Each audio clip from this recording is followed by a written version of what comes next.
Señor, gracias por un día más para amarte. Amar tu manifestación. Día para prepararnos.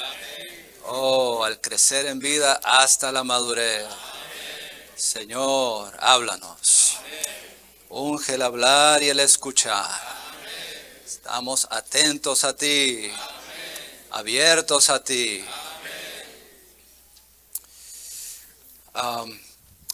Creo que un buen resumen de lo que se compartió anoche está en la primera pancarta. Creo que ahora lo tenemos todos juntos. ¿Qué tal si leemos esa primera pancarta? Dice: a fin de prepararnos para la venida del Señor, necesitamos amar al Señor Jesús, tomarlo como nuestra vida, vivirlo, magnificarlo, esperar su venida, amar su manifestación. Este debería ser el deseo de nuestro corazón y ser nuestro vivir. ¿Cuál es el tema general? Prepararnos para la venida del Señor. El Señor es el único que prepara a su novia. Nadie más prepara a su novia. Solo el Señor prepara a su novia, ¿verdad? Purificándola con el agua en la palabra. Pero si vamos a Apocalipsis 19, vemos que la novia, la esposa, se ha preparado. Así que nosotros como novia también nos preparamos. Siempre están estos dos lados de la verdad, ¿no? Por un lado el Señor prepara a la novia, pero nosotros cooperamos con esa preparación, preparándonos, cooperando con la santificación que está llevando a cabo el Señor. Entonces, se requiere nuestra cooperación, y en estos mensajes estamos viendo 5 aspectos de cómo nosotros podemos prepararnos para la venida del Señor, y el primero es que amemos su manifestación. Que amemos su presencia presente. Y de esa manera, entonces, estaremos preparados para su manifestación o su presencia futura. Así que esto fue algo en cuanto a su venida, a su manifestación. El Señor habló esto.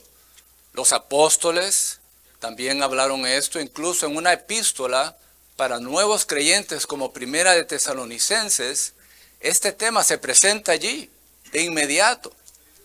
Ellos se volvieron de los ídolos para servir a Dios y esperar la venida del Hijo de Dios. Es decir, que esto es algo normal, incluso para los nuevos creyentes, tocar este tema de la venida del Señor. ¿Por qué? ¿Por qué? Porque afecta nuestro vivir. Afecta nuestro vivir. Esto tiene que ver con nuestro vivir. Y de hecho, cuando no estamos atentos a la venida del Señor y no estamos atentos a su parucía, a su presencia, a su manifestación, allí descuidamos nuestro vivir. Porque lo dejamos para otro tiempo y descuidamos nuestro vivir diario. El Señor habló de su venida, pero no nos dijo el día, ni el tiempo, ni la hora. Mira, esto es como que usted tenga que ir al aeropuerto o a la estación de tren a recoger a alguien, pero usted no sabe cuándo van a llegar. De eso nos está diciendo el Señor. Estén listos, yo vengo, pero no sabemos cuándo. Una vez vinieron mis suegros, venían en tren de Arizona, nosotros estamos en California. Venían en tren y nos dijeron el día que iban a llegar, así que preparamos la casa, estábamos todos listos. Fuimos a la estación de tren para esperarlos. Y los trenes aquí en Estados Unidos no funcionan como en Suiza. En Suiza le dicen el minuto que van a llegar y llegan en ese minuto. Y se van cuando dicen que se van a ir. Aquí los trenes no funcionan de esa manera. Fuimos, estábamos en la estación de tren, hubo una demora. Luego otra demora. Luego otra demora. Estamos allí, estamos atentos, estamos listos, estamos preparados, pero el tren no llegaba. Entonces tuvimos que esperar ahí 6 horas. 6 horas. Si yo no hubiera querido a mis suegros, me hubiera ido de ahí. Pero como mi esposa los ama, yo también los amo. El punto es que nos quedamos ahí. Pero esto es el sentir. El Señor nos deja como en una expectativa. Hay una expectativa. Vengo, pero no te digo cuándo. Eso significa que tienes que estar atento todo el tiempo. Tenemos que estar preparándonos todo el tiempo. Y la clave para esto es amar su manifestación. En verdad, esta es la clave, amar su manifestación. Porque si amamos su manifestación, entonces estaremos dispuestos a pagar el precio. Estaremos viviendo en su manifestación presente. Así que eso nos preparará para su manifestación futura. Ahí parusía, venida en verdad es la palabra parusía en el griego que significa presencia. Y amar su presencia es amar su manifestación. Entonces cuando decimos o hablamos de la venida del Señor pensamos, eso es para el futuro. Inmediatamente lo dejamos para el futuro. Pero en verdad la palabra ahí, parusía, venida, es presencia.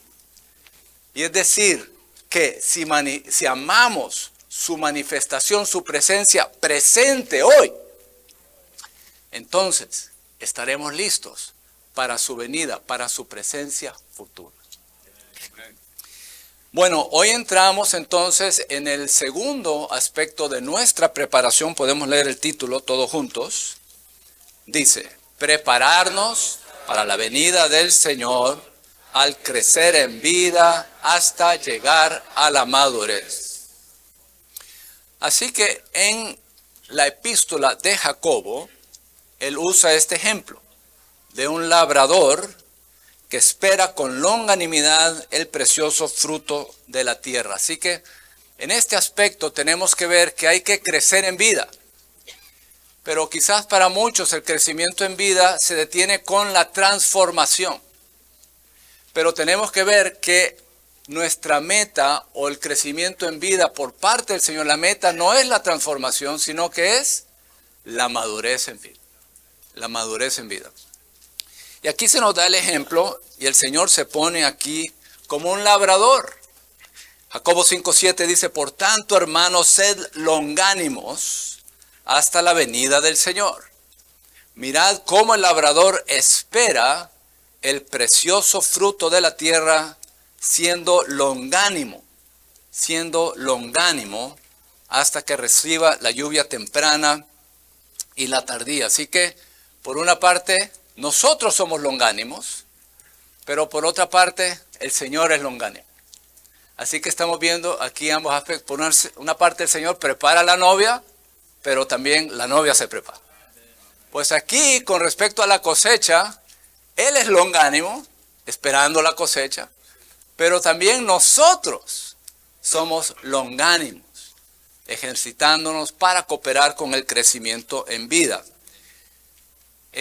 Y si uno sigue leyendo estos versículos, también habla de la perseverancia. Así que la perseverancia tiene que ver con personas, la longanimidad tiene que ver con personas y la perseverancia tiene que ver con cosas. Así que hay un proceso de maduración. Nadie que siembra o que ha estado involucrado con la siembra, con la labranza, nadie siembra y luego no hace nada. O sea, el inexperto, el que no es diestro, pues a lo mejor solo siembra y no hace nada. Y a ver qué pasa, ¿no? Pero el Señor no es así. El Señor es un labrador. Él ha sembrado la semilla Pero Él no está ocioso. Y para que la semilla crezca se requiere ¿qué? Nutrientes. Se requiere una buena tierra, tierra fértil, agua, sol. Pero eso es todo lo que necesita. ¿Qué falta? Falta quitar la maleza. Falta eliminar las plagas. Falta podar. Así que el Señor es muy sabio. Él no solo está pendiente de suministrarnos los nutrientes que necesitamos en la impartición divina, sino que también Él está muy pendiente de eliminar, de quitar todo impedimento, todo obstáculo que no sea provechoso para el crecimiento de esa semilla. Nosotros en el patio teníamos un árbol de aguacate, de esos aguacates Hass. Es como mantequilla, es un aguacate delicioso, muy suave, muy rico. Y entonces veíamos que el aguacate pues ya tenía sus años y solo daba como 20, 30 aguacates. Entonces se nos ocurrió, bueno, hay que podarlo, ¿no? Hay que podarlo. Ni yo ni mi esposa sabemos nada de podar. No sabemos nada de aguacates. Solo sabíamos que nos gustaban esos aguacates y que queríamos más. Y que bueno, había que podar el aguacate, el palo de aguacate. Empezamos a podar. Y podamos. Y seguimos podando. Y podamos. Más y más. Bueno, el árbol se quedó pasmado, en shock. Se quedó en shock. Y esperamos como un año y dijimos, bueno, ya va a dar fruto. Y ese árbol no daba nada. Y dijimos, matamos el árbol. Se quedó en shock. Como a los 2 años, empieza a dar aguacates. Ese árbol dio como unos 200 a 300 aguacates. ¿Qué pasó? ¿Cuál fue el efecto? Mismo agua, mismo sol, mismos nutrientes. ¿Cuál fue la diferencia? La podada. La podada. Aún de manos inexpertas, que no sabían nada de podar, pero ese árbol dio 5 veces, 7 veces más. Así que el labrador no solo está pendiente de los nutrientes, sino también está pendiente de ir eliminando, quitando todo obstáculo, todo impedimento para el crecimiento. Así que Dios como labrador dispone personas y cosas, ciertamente para los nutrientes, pero también para ir eliminando todo obstáculo. Así que mientras esperamos con longanimidad la venida del Señor, Él, quien es el verdadero labrador, espera con paciencia. Este es un proceso que requiere paciencia, requiere longanimidad, para que maduremos en vida como primicias y como mies. Entonces, si vamos a Apocalipsis 14, vemos allí que hay primicias y hay mies. Si estamos vivos ya para cuando el tiempo del Señor, cuando Él venga, entonces seremos o mies o primicias. Si estamos vivos cuando el Señor venga. Si hayamos muerto, entonces seremos vírgenes o prudentes o insensatas. Si hemos muerto. Entonces, las vírgenes, considerando primero esos versículos ahí en Mateo 25, las vírgenes no eran falsas o verdaderas. Todas eran vírgenes. Todas estaban esperando la venida del Señor. Pero algunas fueron prudentes. ¿Qué significa ser una virgen prudente? Significa que usted aprovecha toda oportunidad para comprar el aceite, para pagar el precio, para recibir la impartición, para ganar el aceite, que es el Espíritu. Las vírgenes insensatas tuvieron las mismas oportunidades, pero no las aprovecharon. Por eso fueron insensatas y no estuvieron listas para la venida del Señor. No tenían aceite en sus almas, tenían aceite en su lámpara, en su espíritu. Habían sido salvas, fueron regeneradas. Tenían aceite en su lámpara, pero no en su vasija. Es decir, no en su alma. Se requiere pagar un precio. Comprar el aceite requiere pagar un precio. Para entonces ser lleno del Espíritu en nuestra vasija, en nuestra alma. La mies madura, pero hasta el final de la gran tribulación. Hasta el final de los 3 años y medio de la gran tribulación. La mies madura primero. Las primicias maduran primero y son llevadas directamente al templo, al monte Sión. Y si usted ve ahí en Apocalipsis 14, son arrebatadas al templo, al monte Sión, directamente a la presencia del Señor. Si usted tiene un árbol frutal y usted va ahí, inspecciona, muchas veces no es el árbol, la fruta grande la que está madura. Puede tener una fruta grande allí, pero no está madura. Mango, naranja, mandarina. Pero si usted va allí e inspecciona ese árbol y usted ve que esa mandarina ya está lista, ¿qué hace? La pela y se la come. ¿Verdad? Así está el labrador esperando por nosotros. Esperando hasta que estemos maduros, para que entonces estemos listos para ser arrebatados. Y si usted ve ahí en Apocalipsis 14, en estos versículos, se nos dice que estos son los que no se contaminaron con mujeres, son vírgenes, son los que siguen al Cordero por donde quiera que va, fueron comprados de entre los hombres como primicias para Dios y para el Cordero, y en sus bocas no fue hallada mentira, pues son sin mancha. Así que estas son las primicias. Pagan el precio para ganar al Señor, siguen al Cordero por donde quiera que vaya. Estas son todas las oportunidades que tenemos día a día. No fue hallado en ellos mentira. Eran intachables, sin mancha, habían sido purificados. Siguieron la ley del Espíritu de vida, es decir, aprovecharon las oportunidades, aprovecharon el sol, el agua, los nutrientes y también la podada. También la podada. Si nosotros decimos, Señor, regresa pronto, esto es una oración muy preciosa. De hecho, yo creo que cuanto más entremos en estos mensajes y estemos delante del Señor considerando su presencia y su venida, va a surgir en nosotros tal oración. Señor, ven pronto. ¿Sabe cómo el Señor responde? Madura pronto.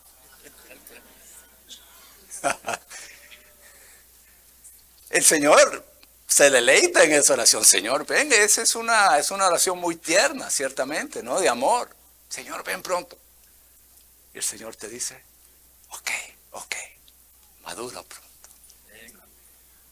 Si demoramos en nuestra madurez, el Señor demora su venida. Si apresuramos nuestra madurez, apresuramos la venida del Señor. Así es. El que demoremos el proceso de madurez, no creo que lo podamos adelantar, pero sí lo podemos demorar. Entonces se demora la venida del Señor. Pero si cooperamos y llevamos adelante este proceso de madurez, entonces eso es lo que va a hacer que el Señor venga. Así que dice, mientras ustedes esperan mi regreso, yo espero que ustedes maduren. El Señor, como el labrador, está esperando, longánimo, esperando a que maduremos. Que ustedes maduren es lo único que puede apurar mi regreso. En Apocalipsis 22, versículos 7, 12 y el 20, el Señor dice, vengo pronto. El Señor dice, vengo pronto, lo dice 3 veces. ¿Cuál fue la respuesta de Juan? Ya un Juan maduro, un apóstol ya maduro. ¿Qué dijo Juan? Ven, Señor Jesús. Esa es la respuesta de alguien que ha llegado a la madurez. Ven, Señor. E incluso la Sulamita, habiendo pasado por todo el proceso, los 8 capítulos, en Cantar de los Cantares, al llegar al capítulo 8, ya la Sulamita, 1, en vida, función, naturaleza, expresión con el Señor. ¿Qué dice en el versículo 14? Apresúrate, amado mío. Apresúrate. Este es el clamor. Este es el anhelo en la madurez. Y nuestra respuesta cooperando con el Señor. Bueno, ¿qué es ser maduros? Punto Romano 2. ¿Qué tal si lo leemos esto todos juntos? Dice, ser maduros consiste que Cristo sea formado en nosotros. Así que Cristo nació en nosotros cuando creímos en Él. Él vive en nosotros en nuestra vida cristiana y Él será formado en nosotros cuando alcancemos la madurez. Mire, una piedra no crece. Es obvio, ¿no? No importa lo que usted haga con esa piedra no va a crecer. Pero la vida que está en nosotros, todo lo que es orgánico, crece. Cuando creímos en Él, en Cristo y lo recibimos, Él entró en nosotros. Fuimos regenerados. Él entró como una semilla en nosotros. Y ahora esta semilla debe crecer. Entonces Cristo comienza a vivir en nosotros en la medida en que le demos espacio. Pero, si usted tiene una semilla y la siembra en el patio de cemento, ¿cuánto crecimiento va a haber ahí? No va a haber crecimiento. ¿Por qué? Porque no tiene espacio. No tiene nutrientes. Entonces, el Señor está buscando en nosotros, ¿qué? Espacio. Espacio para crecer. De hecho, cuando comienza a crecer, ¿qué encuentra ahí? Encuentra piedras. Si usted ve las parábolas de Mateo 13, hay piedras, hay problemas dentro de nosotros. Y tal vez usted se sorprenda. Pero el Señor no se sorprende. Él sabía que esas piedras estaban en usted. Usted no sabía hasta que la semilla comenzó a crecer y a echar raíces. Y ahí empieza usted a ver piedras en mí. Entonces, ¿qué se requiere? Se requiere dar espacio. Incluso la palabra es como un martillo. ¿Para qué? Para romper las piedras. Y es como fuego para quemar toda la mala hierba. Eso es lo que está en nosotros, está creciendo en nosotros. Pero ahora entró la semilla y quiere espacio en nosotros. Quiere que le demos nutrientes. ¿Y cuáles son los nutrientes? Es nuestro corazón. Nuestro corazón son los nutrientes que el Señor necesita para poder crecer. Y esto es hasta llegar a la madurez. Entonces este es un proceso de transformación hasta la madurez. La última etapa de la transformación es la madurez, la plenitud en vida, la plenitud de vida. Así que, ¿cuál es la diferencia entre la transformación y la madurez? La transformación es que nuestra vida natural cambia por causa de la vida divina. Cuando entra la vida divina, empieza a haber un proceso metabólico de cambio y nuestra vida natural empieza a ser cambiada. Nuestros pensamientos, nuestros sentimientos, nuestras decisiones en la voluntad, empieza a haber un cambio en la vida natural. Esta es la transformación. Pero la madurez es la plenitud de esa vida. Es ya la plenitud de vida cuando somos llenos de esa vida que nos cambia. Llega a esa madurez. ¿Cómo se cumple el propósito de Dios? Es cuando hay transformación más madurez. Y la madurez guarda relación con el hecho de que la vida divina sea implantada en nosotros una y otra vez hasta que tengamos la plenitud de vida. Y normalmente pensamos solo desde esta perspectiva, con este ángulo. Señor, más vida, más impartición. Pero si no hay espacio, no hay lugar para que esas raíces se desarrollen. ¿Cuál es la profundidad de nuestras raíces? Se necesita espacio. Incluso en nuestro ser hay que darle espacio. Sí, la vida está allí. Quiere impartirse, pero se necesita espacio. Así que en este próximo punto se aborda este aspecto en particular. Dice, la madurez, o sea, no guarda solamente con que seamos llenos de la vida divina. Claro, está la impartición divina, pero guarda relación con el agrandamiento de nuestra capacidad. La madurez en vida es la totalidad de recibir la disciplina del Espíritu Santo. Y aquí está Salmos 4, versículo 1. Quisiera leerles esto. Dice, cuando clame, respóndeme, oh Dios de mi justicia. Hazme sitio cuando esté en un lugar estrecho. Es decir, cuando estamos en un lugar estrecho, ¿qué se requiere? Que haya un aumento de capacidad, que haya más sitio. ¿Qué es lo que el Señor está buscando en nosotros para que madure?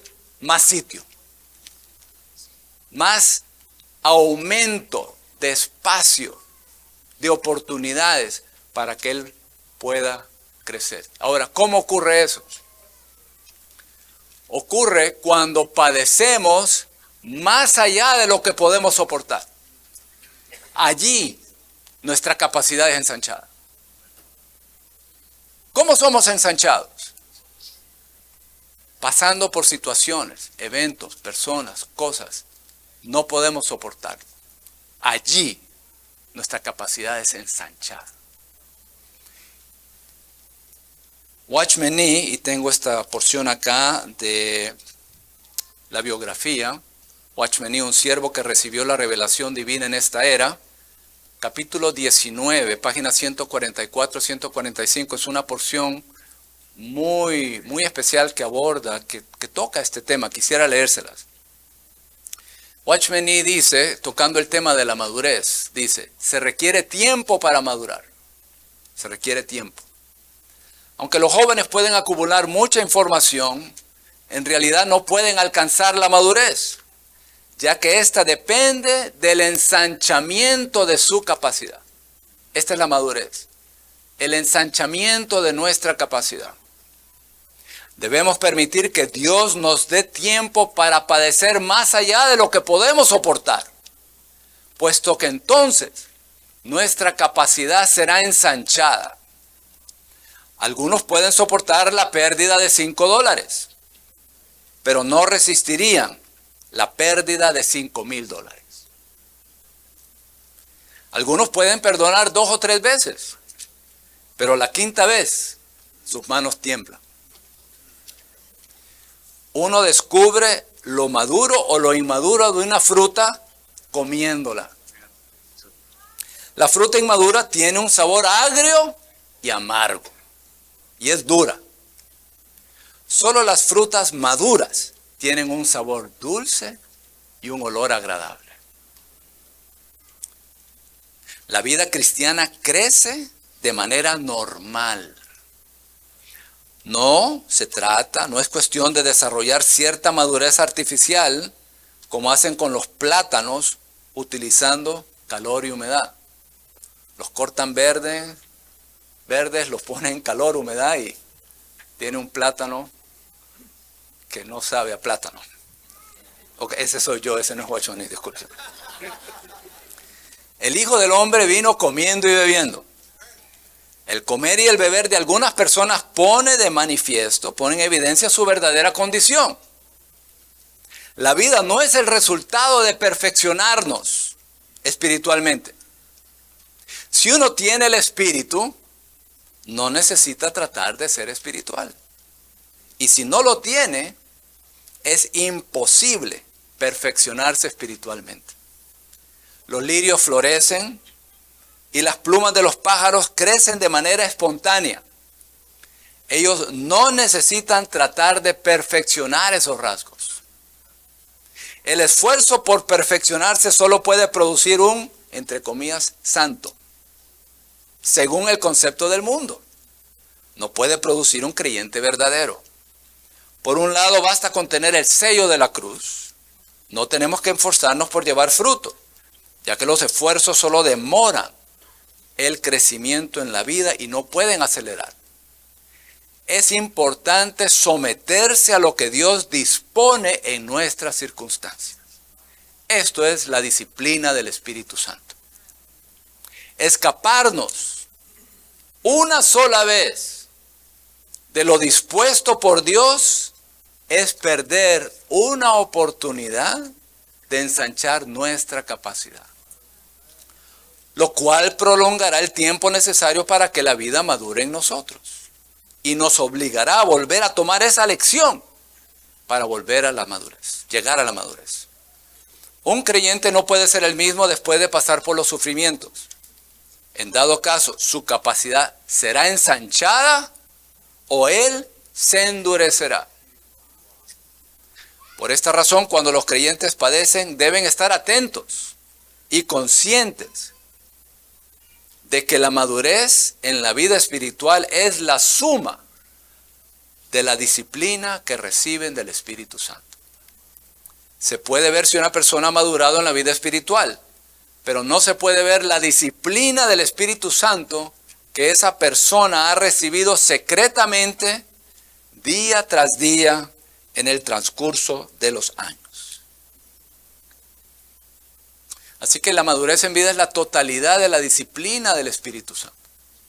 ¿Qué tal es si leemos el 2b todos juntos? Y quiero que presten atención a esa última frase. Dice, otros quizás vean a una persona que ha madurado en vida, pero no pueden ver la disciplina del Espíritu Santo que ha sido acumulada a medida que esa persona ha recibido secretamente, día tras día, a lo largo de los años.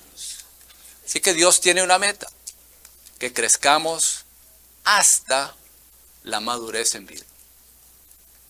En el estudio de vida de Génesis 93 y 94, se nos presenta allí el proceso por el cual Jacob pasó. Podríamos decir las 3 etapas de la vida de Jacob. En Génesis 27, él era un suplantador. En Génesis 37, él fue transformado. Y en Génesis 47, maduro. Ahora, ¿qué pasó entre Génesis 37 y Génesis 47? ¿Cómo llegó él de la transformación a la madurez? Les recomiendo Génesis 37, la nota 1. Allí se nos explica parte de este proceso y claro, si usted sigue leyendo las Escrituras, es muy iluminador. Jacobo llega allí a la tierra de Canaán, habita allí, y Dios sabía que con una vida tranquila, Jacob no iba a madurar. Él ahí estaba a punto de disfrutar el esfuerzo de toda su vida de bandido, de sinvergüenza, de suplantador. Estaba ahí, finalmente había llegado ahí, ¿no? Ok. ¿Qué hace Dios? Empieza a cortar la maleza. Empieza a podar, a quitar todo lo que ocupaba a Jacob. ¿Para qué? Para que hubiera más capacidad, que hubiera más espacio dentro de él. ¿Qué ocurre primero? Pierde a su hijo favorito, a José. José era su hijo favorito. Y los hermanos tenían celos, envidia, y lo vendieron como esclavo a los madianitas. ¿Se imagina? Y le mintieron a Jacob. Antes Jacob era el que engañaba a la gente, ahora lo estaban engañando a él. Y le mostraron esa túnica llena de sangre. Pero Jacob siempre tenía esa interrogante: ¿habrá muerto? Porque nunca vio el cuerpo. Siempre quedó eso dentro de él: ¿habrá muerto?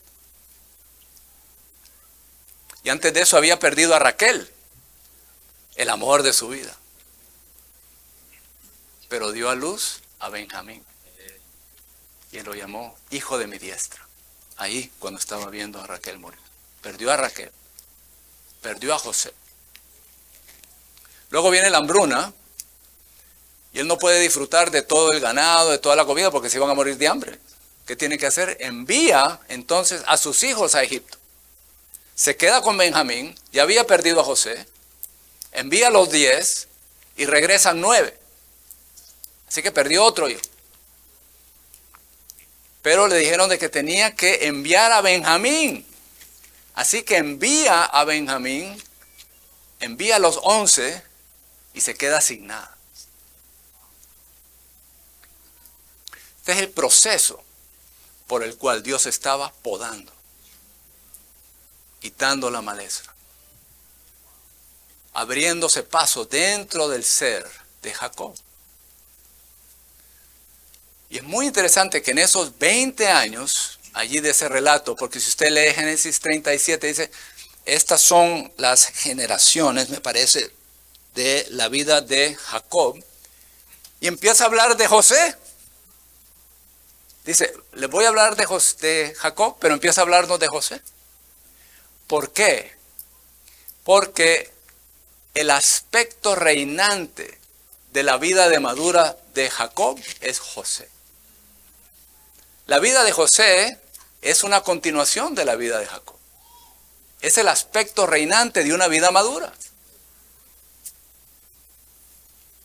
Entonces, en esos 20 años, desde que José fue vendido hasta que reinó en Israel, que reinó en Egipto, pasaron 20 años.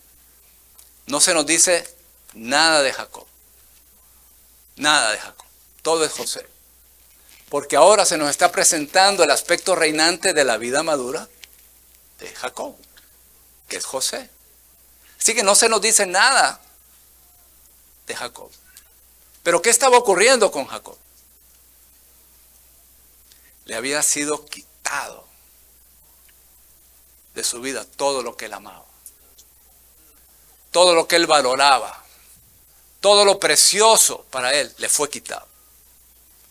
Él fue despojado. ¿Para qué? Para que hubiera espacio, para que Dios lo llenara. Al punto, incluso si usted lee el estudio de vida, él vino a ser una jarra abierta para recibir la lluvia de gracia.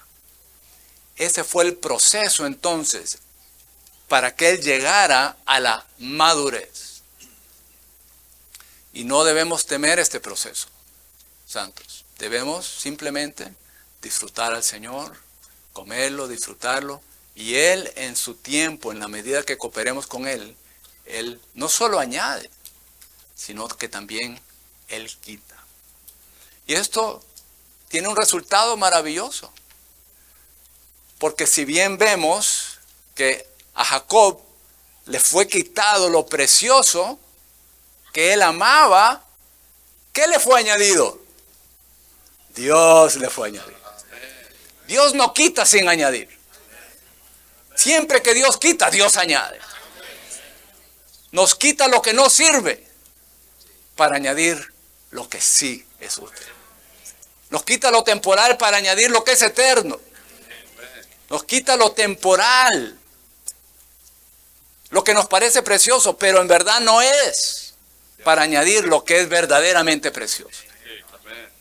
Y ahí vemos que José entonces reina, gobierna. Esta es la vida reinante. Jacob estaba siendo despojado y José estaba reinando. Y este es el proceso de madurez.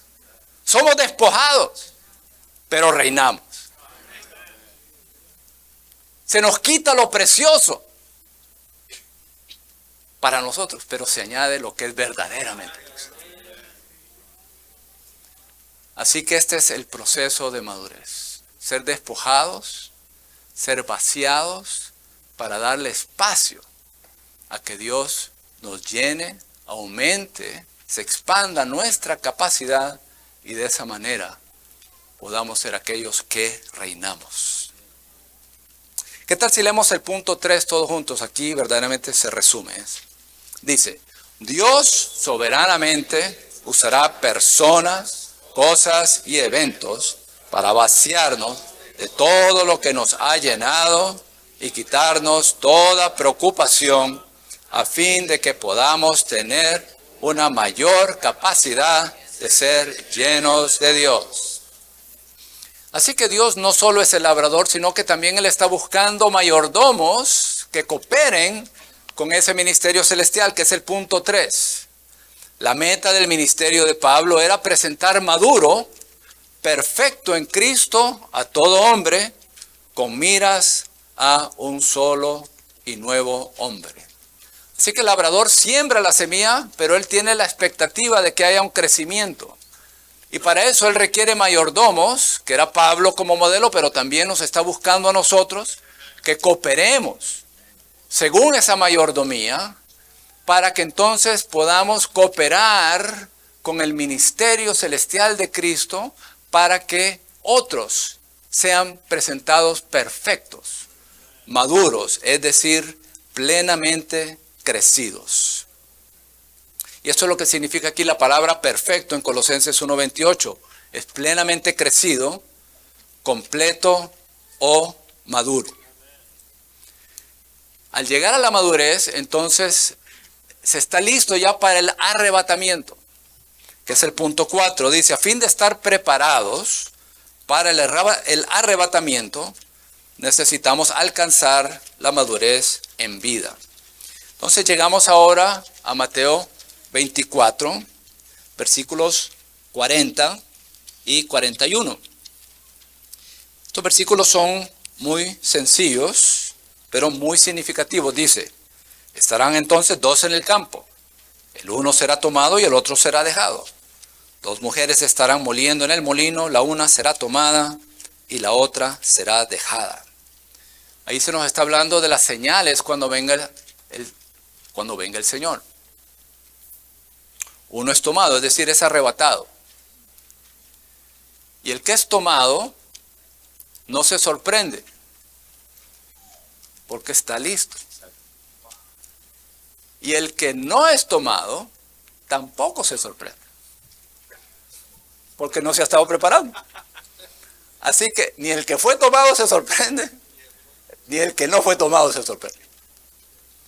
Pero aquí en las señales que el Señor está dando en Mateo 24, ¿cuál es la señal para nosotros?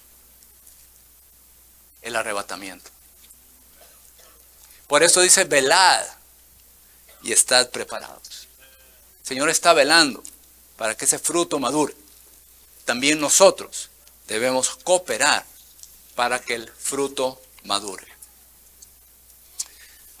¿Cómo cooperamos? Aquí quisiera que leyéramos Hebreos 6:1.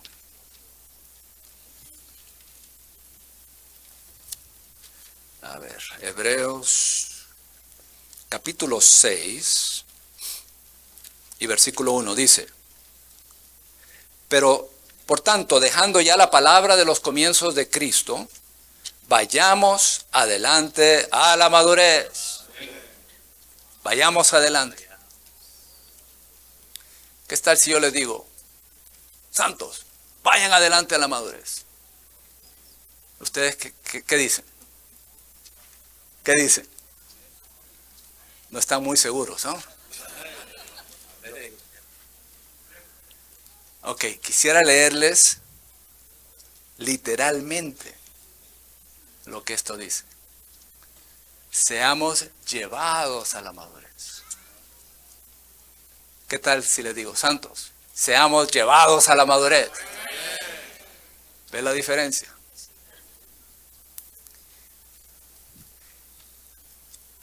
Si yo les digo, hay un incendio, claro, no lo hay, no hay un incendio, pero si yo les dijera, hay un incendio, sálvense, corran. ¿Qué hacen ustedes? Salen corriendo. Ustedes se salvan. Los que pueden correr, ¿no? Salen corriendo. Pero si usted se está ahogando, y le digo, sálvate. No puedo, me estoy ahogando. ¿Cómo me puedo salvar? Usted necesita que alguien venga y lo rescate.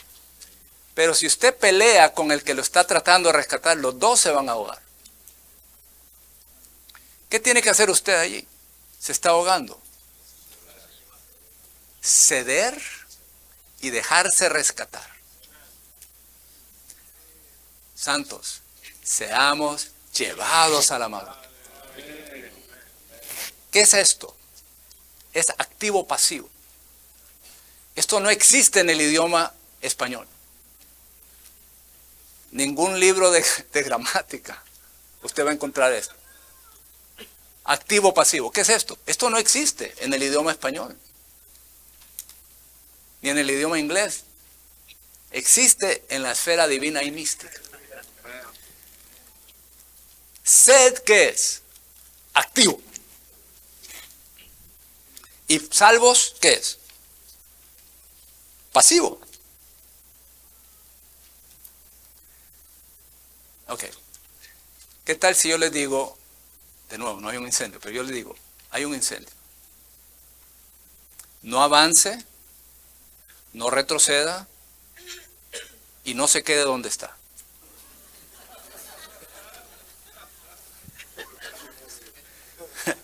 ¿O qué tal si usted le dice a su niño de 5 años, dice, ve donde tu mamá, pero no avances, no retrocedas y no te quedes donde está? El niño se va a quedar y dice, pero ¿qué es esto?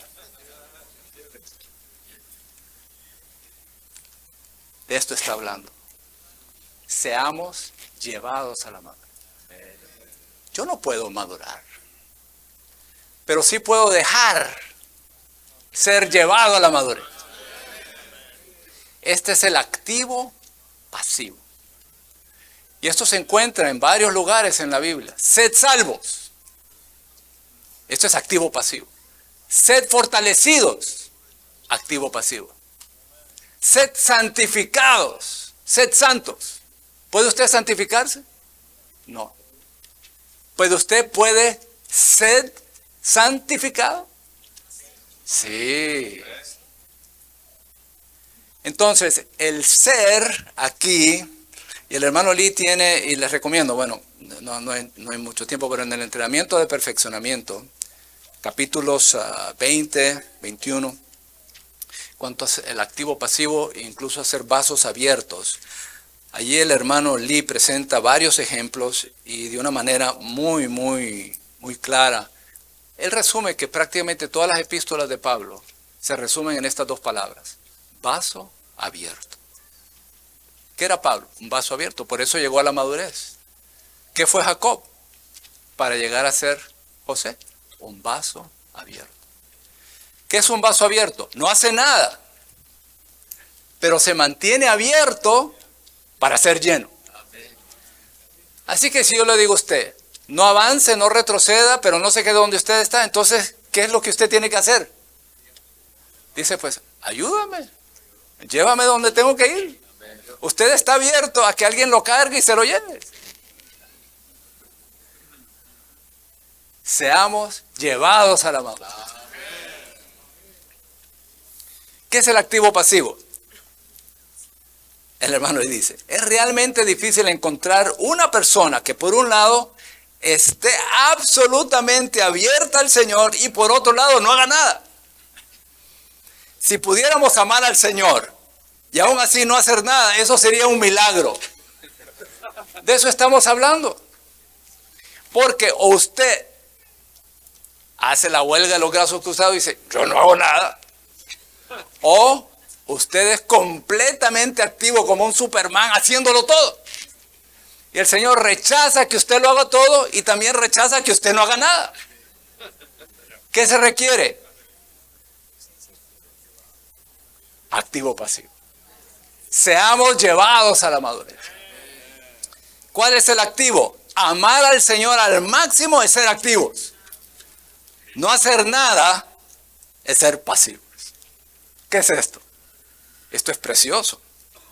Porque estamos activos en amar al Señor, en abrirnos al Señor y luego en permitir que Él haga todo en nosotros y nosotros cooperamos con Él. Así que al final, y solamente podemos leer estos puntos, ya no se pueden desarrollar, pero ¿qué tal si vamos aquí con estas 6 características de la madurez? Y aquí yo diría que esto es simplemente algo para que oremos. Aquí se nos pone la norma de una persona madura, pero no debemos desanimarnos, sino debemos darnos cuenta que en nosotros hay la vida que puede madurar para llegar a esta expresión. ¿Qué tal si lo leemos todos juntos?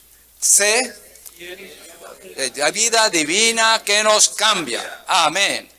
Reinar en vida. Amén. Ser capaces de comer alimentos sólidos. Amén. Ser maduros en el modo de pensar.